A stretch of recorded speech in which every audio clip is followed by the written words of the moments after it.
Certains fonds de placement américains offrent des dividendes exceptionnellement élevés. Les Dividend Capture Funds, dont certains paient dans l'année des dividendes représentant jusqu'à près de 20% du montant de leurs actifs.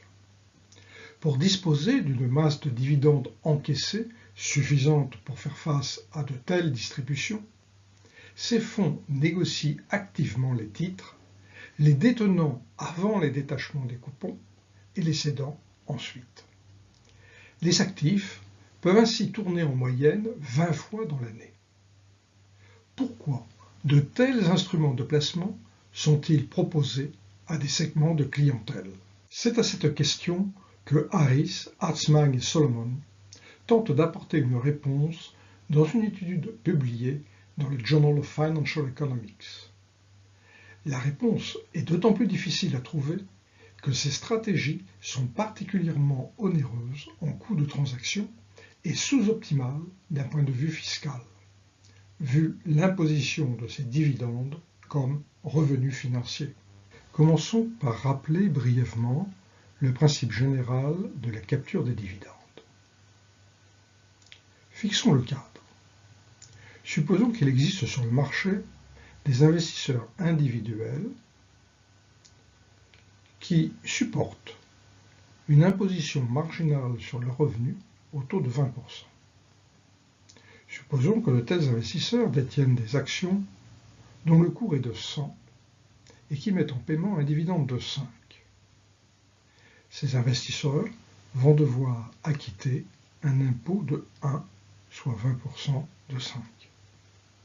Si ces mêmes investisseurs peuvent revendre leurs titres à un cours de 96, la distribution de dividendes est pour eux parfaitement neutre. En effet, la moins-value de 4 est parfaitement compensée par le revenu après impôt du dividende, 5 moins 1. Mais dans ce contexte, si aux côtés des investisseurs individuels existent des arbitragistes professionnels dont les revenus sont taxés à l'impôt sur les sociétés en prenant en compte simultanément gains en capital et revenus en dividendes. Si donc de tels arbitragistes existent, ils peuvent alors acheter l'action à 100 et la revendre à 96. Ils vont encaisser un coupon de 5. Leur résultat avant l'impôt sera alors de 1. Et si le taux d'impôt sur les sociétés est de 35%, il leur restera un profit d'arbitrage après l'impôt de 65 centimes. Ils auront donc intérêt à capter ce profit sans risque en achetant les titres avant le détachement et en le vendant après. Si les arbitragistes professionnels supportent des coûts de transaction, leur action va cesser dès que le résultat est absorbé par ces coûts. La chute du cours, suite au détachement, est alors limitée au montant du coupon diminué des coûts. Si ces derniers sont faibles, le cours chute plus fortement et rend la distribution coûteuse pour l'investisseur individuel marginal qui doit alors acquitter un impôt sur le revenu distribué.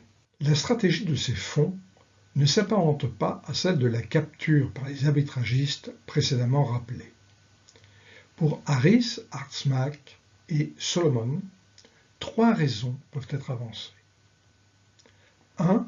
Ces fonds répondent à une demande spécifique d'investisseurs particuliers qui, pour des raisons psychologiques, comptabilité mentale, ou réglementaires, ne peuvent consommer que les revenus distribués sous forme de dividendes.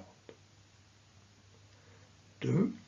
Il s'agit de stratégies d'habillage qui n'ont pour but que de faire croire à une clientèle naïve à une expertise particulière. Et 3. Il s'agit, parmi d'autres, d'une tentative d'exploiter des formes trading complexes et difficile à analyser aux dépens d'une clientèle crédule.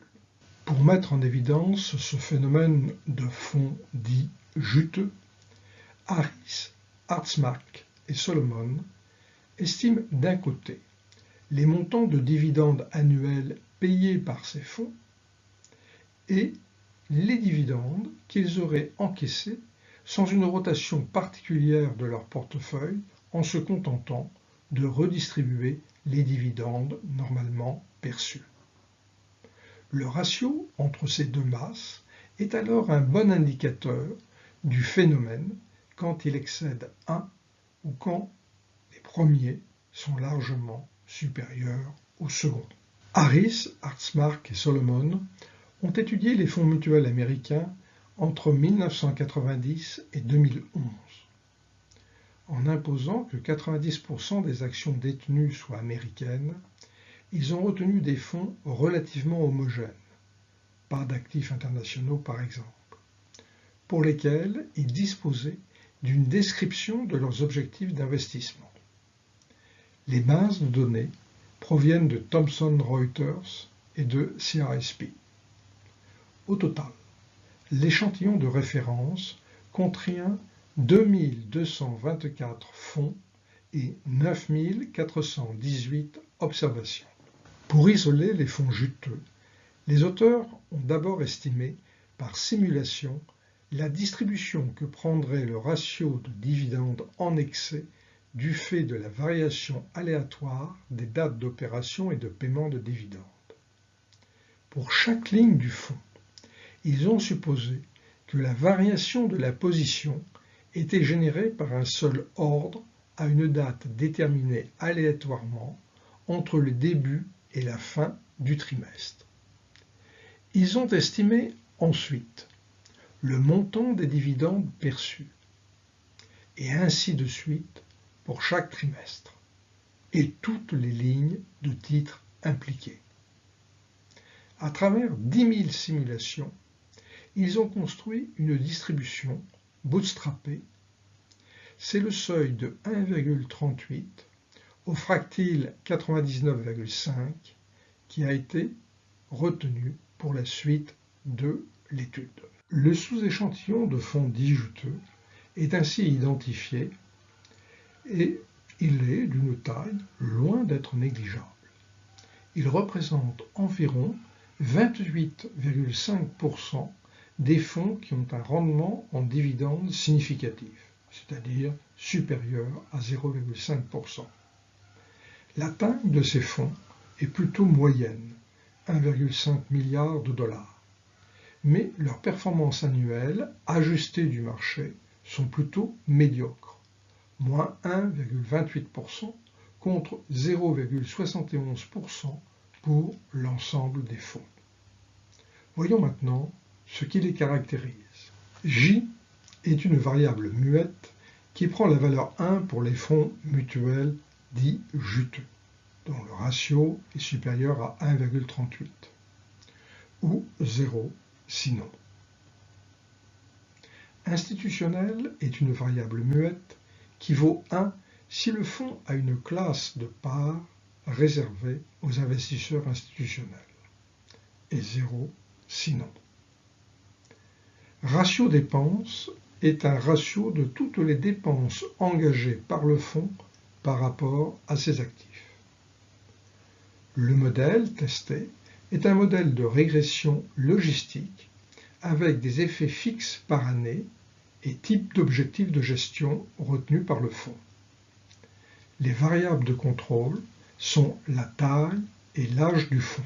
Les investisseurs institutionnels sont à la fois les plus avertis et les plus à même de spécialiser leur gestion en fonction d'une fiscalité particulière, par exemple nulle pour les charités. Le coefficient bêta 1 est ici négatif et significatif.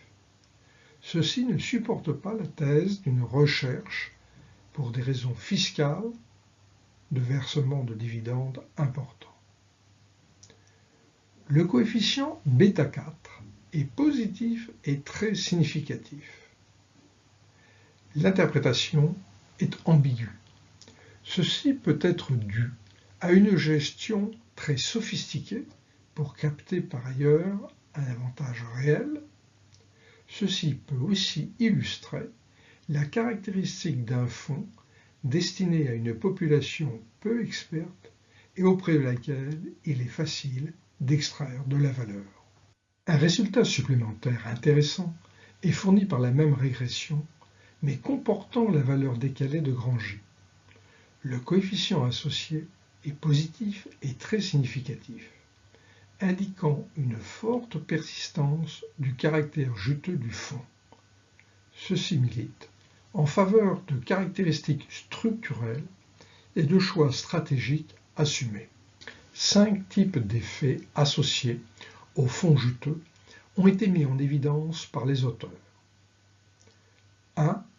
Les acquisitions de titres, quand elles se font, sont réalisées à des dates plus proches des détachements de coupons, près de 5 jours selon l'estimation, que ne réalisent les fonds non juteux. 2. Les fonds juteux font tourner plus rapidement leurs capitaux.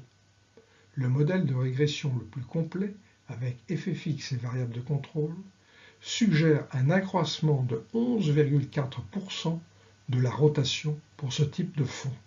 3. Si les fonds juteux proposent ce style de gestion, c'est qu'ils rencontrent une demande.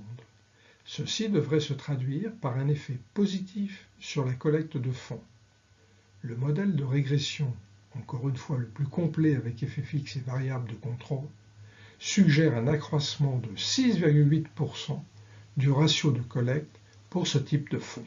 4. Ce type de fonds juteux ne dégage pas de performance supérieure. Les coefficients obtenus sont négatifs et significatifs en absence d'effet fixe dans la régression et non significatifs sinon. 5. Cette conséquence ne concerne pas le gérant de fonds, mais l'investisseur final, puisqu'il s'agit de cash flow entre lui et l'État. Néanmoins, Harris, Hartzmark et Solomon relèvent qu'un paiement accru de dividendes, ce qui est le cas ici, est défavorable par rapport à de simples rachats, surtout avant 2003. En conclusion, Harris, Hartzmark et Solomon montrent qu'il existe bel et bien des fonds construits pour maximiser le paiement de dividendes et que leur importance est non négligeable. Ces fonds paraissent paradoxalement s'adresser à une clientèle de détail qui paye par ailleurs des impôts sur les revenus. Or, elle aurait eu plus d'avantages fiscalement à bénéficier de rachats plutôt que de dividendes. Quelle est donc la rationalité de ce choix, par ailleurs bien exploité par ce type de fonds? Peut-être que la pratique est finalement plus difficile à détecter par des investisseurs peu experts, mais qui ne manqueraient pas de comprendre qu'un rachat n'est pas un revenu. Aussi, les auteurs ne manquent pas de conclure qu'il serait intéressant que les régulateurs s'assurent que la clientèle des marchés pour ce genre de fonds en comprend bien toutes les caractéristiques et les limites, et suggèrent ainsi que les régulateurs obligent ce type de fonds à publier une ventilation des dividendes versés entre ceux normalement attachés à l'investissement des capitaux et ceux générés à partir d'un trading spécifique.